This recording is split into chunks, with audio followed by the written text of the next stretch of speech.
తెలంగాణ శాసనసభ శాసనమండలి సభలను గవర్నర్ జిష్ణుదేవ్ వర్మ ప్రోరోగ్ చేశారు. దీంతో అసెంబ్లీ మండలి సమావేశాలకు లైన్ క్లియర్ అయినట్లయింది. శాసనసభ శాసనమండలి సమావేశాలను ప్రోరోగ్ చేస్తున్నట్లు గవర్నర్ నోటిఫికేషన్ విడుదల చేశారు. తెలంగాణ రాష్ట్ర ప్రభుత్వం త్వరలో బడ్జెట్ సమావేశాలు నిర్వహించనుంది. ఇందుకోసం తలెత్తే సాంకేతిక సమస్యలు గవర్నర్ ప్రోరోగ్తో తొలగిపోయాయి.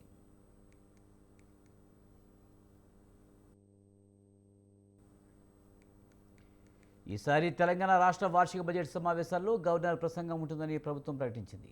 ఈ నేపథ్యంలో గవర్నర్ ప్రసంగంతో సమావేశాలు మొదలు కావాలంటే గతంలో వాయిదా పడ్డ సభలను ప్రోరోగ్ చేయాల్సి ఉంటుంది. గత డిసెంబర్లో 2 సభలు వాయిదా పడ్డాయి.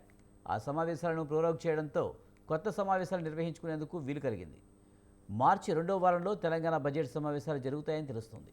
సభలు ప్రోరోగ్ కావడంతో బడ్జెట్ పనులను ప్రభుత్వం మరింత వేగవంతం చేసే అవకాశం ఉంది.